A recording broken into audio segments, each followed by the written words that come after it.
Magandang gabi po. Ito po ang latest update natin ngayong araw, May 13, 2026. Umiral pa rin sa ating bansa itong easterlies o mainit na hangin na nanggagaling sa dagat Pasipiko. At mananatili nga pong mainit at malinsangan ng ating panahon kaya iba yung pag-iingat pa rin po sa ating mga kababayan. At tayo naman po sa ating advanced weather forecast ng European Center, na stable pa rin nga po yung posibleng sama ng panahon o bagyo na ating minomonitor sa ating advanced weather forecast na posibleng makaapekto sa parte ng Mindanao, Visayas at posibleng umabot din po yan hanggang sa parte ng Bicol region, even Metro Manila. Dahil posibleng may kalawakan nga po itong posibleng sama ng panahon. Dumako na nga po tayo sa ating advanced weather forecast. At dito nga po sa ating advanced weather forecast, bukas nga po May 14, so expected natin na malinsangan pa rin po ang lagay ng ating panahon. Wala naman tayo nakikita ng banda pa ng sama ng panahon na posibleng makaapekto sa ating bansa. Pero may mga chance na nga po na posibleng may mga isolated rain shower dito nga po sa may parte ng Mindanao at meron tayong posibleng cloud cluster or possible low pressure area sa may eastern section ng Catanduanes.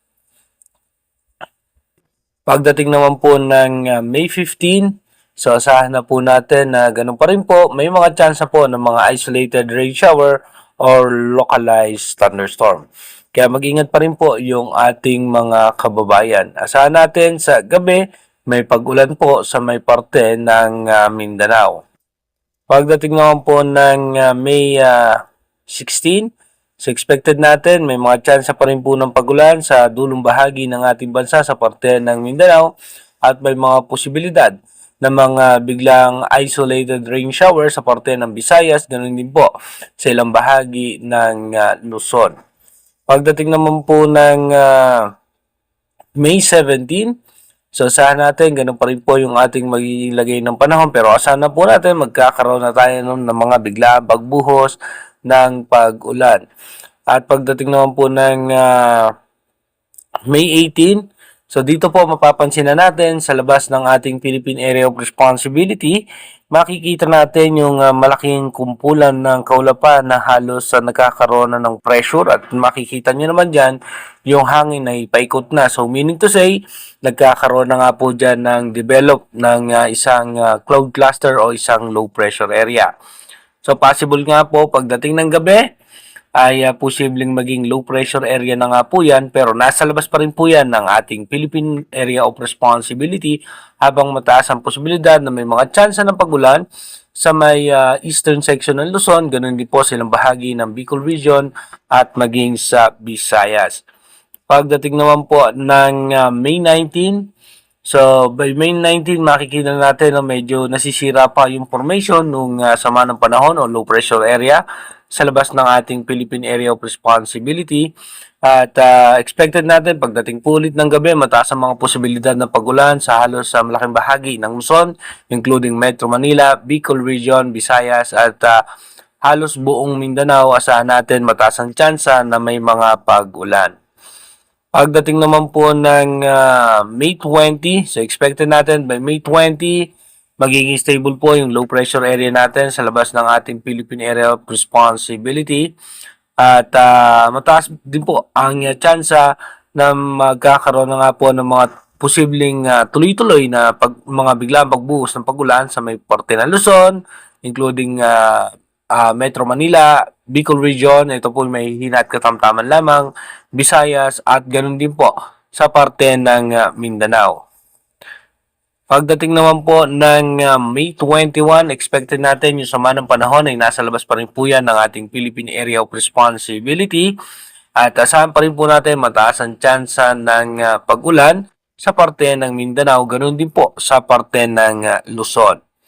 By May 22, dito pa expected na po natin na papalapit na po ng papalapit itong sama ng panahon o possible low pressure area na nasa labas pa ng ating Philippine Area of Responsibility.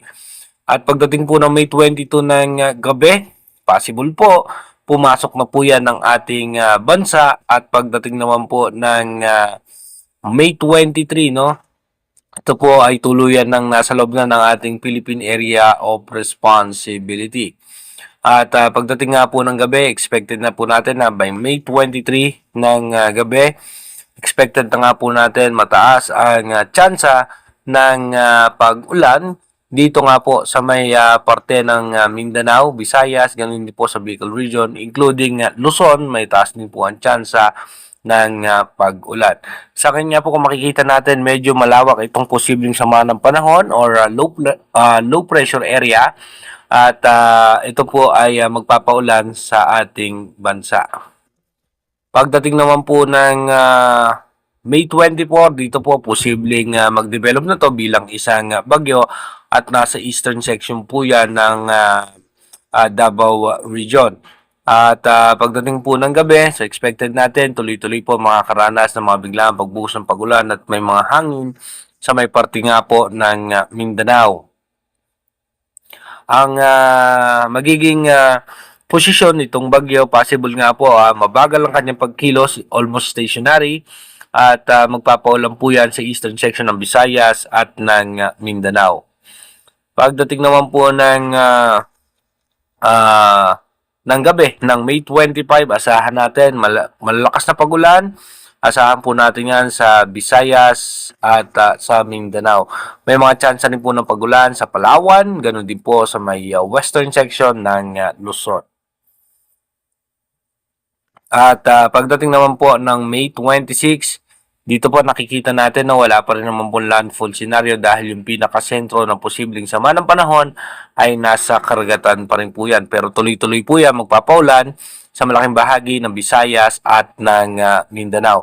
Possible po na magkaroon ng entry point dito sa parte ng Mindanao or dito nga po sa may eastern Visayas ay dito mag-enter itong sama ng panahon. Or posible nga po kung magbabago pa yan, posibleng sa may parte ng Sorsogon or ng Catanduanes sa may Bicol Region. Pero again, since malayo pa po ito, marami pa rin pong posibilidad pa na mangyari dahil magbabago pa po yan dahil sa advanced prediction ng European Center every 30 minutes, every 1 hour hanggang 3 hours ay nagbabago nga po ang mga prediction dahil dumidepende po yan sa nagiging klima ng ating karagatan. Inulit ko po, yung ating advanced weather forecast is possible scenario pa lamang po yan, malaki pa rin ang tsansa na magbago po lahat yan. Kaya manatili po tayong tumutok sa ating advanced weather forecast para malaman natin yung mga posibleng sama ng panahon na makaka-apekto sa ating bansa. Mag-iingat po tayo palagi. God bless po sa ating lahat. Global Typhoon, Chairman TV. Weather update. Helping homeless people. Please subscribe.